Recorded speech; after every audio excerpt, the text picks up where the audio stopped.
அது பணக்காரங்க கிட்ட ஒரு பழக்கம் இருக்குது. என்னென்னா இந்த ஏதாவது ஹோட்டல் போனால் டிப்ஸு கொடுக்குற பழக்கம்லாம் இருக்குது. அது மாதிரி நீங்கள் அவங்க வீட்டுக்கு ஏதாவது உறவினர் வந்தாங்கன்னா வந்தவங்களுக்கு அன்பளிப்புகள் கொடுப்பாங்க. அன்பளிப்புகள் கொடுப்பாங்க. இந்த மாதிரி அதாவது பணக்காரங்க நிறைய பணம் சம்பாதிக்கிறவங்ககிட்ட இப்படி ஒரு பழக்கம் இருக்குது. அப்போ அவங்க இந்த பழக்கங்கள் தான் அதாவது கொடுக்குற பழக்கம், டிப்ஸு கொடுக்குறது. ஏன்னா ஏற்கனவே சாப்பாட்டுக்கு அவங்க ஹோட்டலில் சாப்பிட போகிறாங்கன்னா ஏற்கனவே சாப்பாட்டுக்கு பில் கட்டிடுறாங்க. ஆனால் அந்த சர்வருக்குன்னு கொடுக்குறாங்க. சர்வருக்குன்னு சொல்லிட்டு எவ்வளோ கொடுக்குறாங்க, டிப்ஸு கொடுக்குறாங்க. அப்போ அந்த கொடுக்குற வழக்கம் இருக்குது பாருங்கள், இது பணம் சம்பாதிப்பதற்கு தேவை.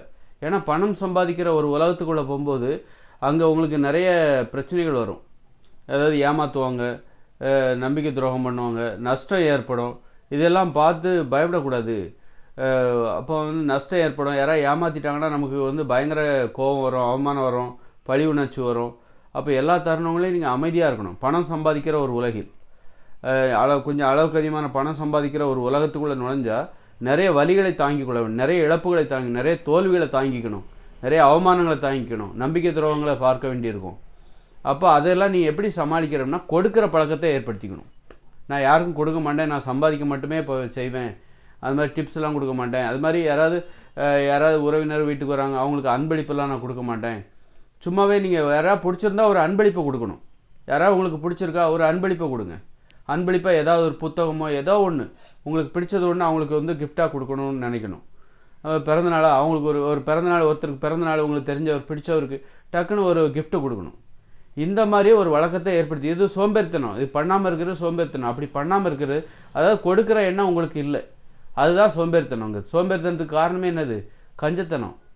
கொடுக்குற எண்ணம் இல்லை அப்படின்னு ஒருத்தருக்கு உழைப்பை கொடுக்கறது, அல்லது உதவியை செய்கிறது, அல்லது பணத்தை கொடுப்பது, பொருளை கொடுப்பது, இந்த மாதிரி கொடுக்குற வழக்கம் இல்லாத தன்மை தான் சோம்பேறித்தனம். அது வந்துடுச்சுன்னா நீங்கள் பணத்தை சம்பாதிக்கிற அந்த உலகத்துக்குள்ளே நீங்கள் போகலாம். ஏன்னா அங்கே அந்த உலகம் இருக்குல்ல, ஒரு அளவுக்கு அதிகமான பணத்தை சம்பாதிக்கிற உலகம் இருக்குல்ல, அது வலிகள் நிறைந்த உலகம். அங்கே நீங்கள் 24 மணி நேரமும் அலர்ட்டாக இருக்கணும், 24 மணி நேரம் உழைப்பதற்கு தயாராக இருக்கணும், அதுவே ஒரு வலி.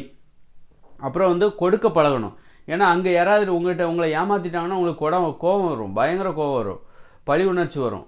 ஏதாவது நம்பிக்கை துரோகம் பண்ணுவாங்க, கடன் வாங்கிட்டு திருப்பி தர மாட்டாங்க, அல்லது ஏதாவது முதலீடு பண்ணுவீங்க, யாரையாவது நம்பி பணம் கொடுப்பீங்க, உங்கள்கிட்ட வேலை பார்க்குறவங்களே ஏதாவது கையாடல் பண்ணிடுவாங்க. அப்படி இப்படின்லாம் நிறைய பிரச்சனைகள் அங்கே இருக்குது. அப்படி இருக்கும்போது அந்த வலிகளையெல்லாம் நீங்கள் தாங்கிக்கணும்னா, நீங்கள் அமைதியாக இருக்கணும். அப்படின்னா நீங்கள் என்ன பண்ணணும்? கொடுக்குற பழக்கத்தை உங்கள் வாழ்க்கையில் எப்போவுமே கடைபிடிக்கணும். யாராவது வறியவர்கள் வருகிறார்கள், முதியவர்கள் வருகிறார்கள், அவர்களுக்கு உதவி செய்யணும், டக்குன்னு அவங்களுக்கு உதவி செய்யணும். அந்த மாதிரி கொடுக்குற வழக்கம். அப்புறம் நண்பர்களோடு சாப்பிடும்போது, நண்பர்களை சந்திக்கும் போது அந்த சாப்பாட்டு செலவுகளை ஏற்றுக்கொள்வதில், உணவுக்கான செலவுகளை ஏற்றுக்கொள்வதில் ரொம்ப ஆர்வமாக இருக்கணும். அதில் கஞ்சத்தனம் பிடிக்கும். யார் பில்லை கொடுக்குறது அப்படிங்கிறத நான் அவர் கொடுக்கட்டும் அந்த மாதிரி நினைக்கக்கூடாது. அப்போ கொடுக்குற எண்ணம் இல்லைன்னு அர்த்தம். அப்படின்னா நம்ம நிறைய பணம் சம்பாதிக்க முடியாது. நல்லா கொடுத்தீங்கன்னா தான் உங்களால் பணத்தை வாங்கவே முடியும். நிறைய பணத்தை கொடுக்கணும் பிறருக்கு. பொருளை கொடுத்தாலும் சரி, உணவு கொடுத்தாலும் சரி, அது பணத்தை கொடுத்து தான் வாங்கப்படுது. நீங்கள் ஒருத்தருக்கு உணவு கொடுத்தாலும் சரி, பொருளை கொடுத்தாலும் சரி, அது பணத்தை கொடுத்து தான் வாங்கப்படுகிறது. அதனால் பிறருக்கு நீங்கள் கொடுக்குறீங்கன்னா அது பணம் தான். அதனால் நீங்கள் நிறைய கொடுக்க பழகணும். சின்னதாக நிறைய பேருக்கு, அதாவது கொஞ்சம் கொஞ்சமாக நிறைய பேருக்கு இந்த கொடுக்குற மனப்பான்மை இருந்துச்சுன்னா உங்களுக்கு நிறைய கிடைக்கும். ஏன்னா பணம் சம்பாதிக்கிற உலகம் இருக்குல்ல, அந்த உலகத்தில் நிறைய இழப்புகள் இருக்கும், ஏமாற்றங்கள் இருக்கும், அவமானங்கள் இருக்கும், நம்பிக்கை துரோகங்கள் இருக்கும், திருட்டு, இப்படி நிறைய இது இருக்கும். எல்லாத்தையும் நீங்கள் எதிர்கொள்ளணும். அப்படின்னா அமைதியாக இருக்கணும், பதட்டப்படக்கூடாது, தூக்கத்தை இழந்துடக்கூடாது. உங்களை ஒருத்தர் ஏமாற்றிட்டாருன்னு நீங்கள் தூக்கத்தை இழந்துடக்கூடாது. இப்போ பணக்காரங்களாம் எவ்வளோ பெரிய பிரச்சனைகளாக இருப்பாங்க. நிறைய இடத்துல இன்வெஸ்ட் பண்ணுவாங்க, பணத்தை கொடுத்து ஏமாறுவாங்க, கடன் வாங்கியிருப்பாங்க, கடன் கொடுத்துருப்பாங்க, இப்படி நம்பிக்கையானவர்களை வேலை வாங்கணும், அவங்க நம்பிக்கை, இப்படி நிறைய பிரச்சனைகளை அவங்க பார்த்துட்ருப்பாங்க பணம் சார்ந்த அந்த உலகத்தில். அப்போ அப்படி இருக்கும்போது அவங்களுக்கு எது பலமாக இருக்குதுன்னா அந்த கொடுக்குற வழக்கம் தான் பலமாக இருக்குது.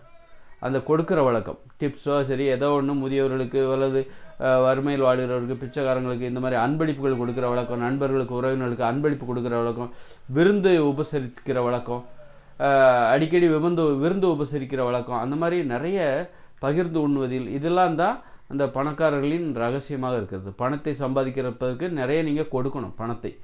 இந்த மாதிரி அன்பளிப்பு அப்போ யாராவது உங்களை ஏமாத்தினா உங்களுக்கு கோபம் வராது. உங்கள்கிட்ட இருந்து பணத்தை பறிச்சுட்டாங்க, உங்களை திருடிட்டாங்க, உங்கள்கிட்ட கடன் வாங்கிட்டு திருப்பி கொடுக்கல அப்படின்னா உங்களுக்கு பதட்டம் அடைய மாட்டீங்க, உங்களுக்கு கோபங்கிறது வராது. ஏன்னா நீங்களே நிறைய பேருக்கு கொடுக்குற ஆளாச்சு. அப்படி இருக்கும்போது உங்கள்கிட்டருந்து ஒருத்தர் பிடுங்கினான்னா உங்களுக்கு கோபம் வராது, ரொம்ப பதட்டப்பட மாட்டேன், ரொம்ப உணர்ச்சிவசப்பட்டு பழி வாங்குகிற உணர்ச்சியெல்லாம் வராது. அதனால் நிறைய கொடுக்க பழகும்போது தான் இந்த பணம் என்பது நம்ம எதுவும், ஏன்னா நிறைய பேர் ஏமாந்து பைத்தியக்காரங்களாம் ஆகிட்டாங்க. ஏமாற்றிட்டாங்கன்னு சொல்லிட்டு கடன் வாங்கிட்டு ஒருத்தரை ஏமாற்றிட்டாங்க. அந்த மாதிரி ஏமாத்தின உடனே அந்த ஏமாந்து போனார் பாருங்கள், அவர் மனநிலையே பாதிக்கப்பட்டுருச்சு. அது மாதிரி 2 பேர் எனக்கு தெரியும். ஒரு அம்மா அந்த மாதிரி தான் பணத்தை ஒருத்தர்கிட்ட கொடுத்துருக்காங்க, அவங்க ஏமாற்றிட்டாங்க. இப்போ அந்த அம்மா மனநிலை பாதிக்கப்பட்டு ரோட்டில் சுற்றிட்டு இருக்காங்க. அப்புறம் பணம் கொடுக்கலன்னு சொல்லி கொலை கூட நடந்திருக்கு, நம்ம பார்க்க தான் செய்கிறோம் டெய்லி பத்திரிகையில். அப்படியே அதனால் பண விஷயத்தில் நம்ம அமைதியாக இருக்கணும், உணர்ச்சிவசப்படக்கூடாது. பணம் நமது உடல் ஆரோக்கியத்தை கெடுத்துடக்கூடாது. நாம் அமைதியாக இருக்கணும். அப்படின்னா நீங்கள் நிறைய கொடுக்க பழகுங்க. கொடுக்க பழகிட்டிங்கன்னா தான் உங்களால் பணம் சார்ந்த இழப்புகளை தாங்கி கொள்ள முடியும்.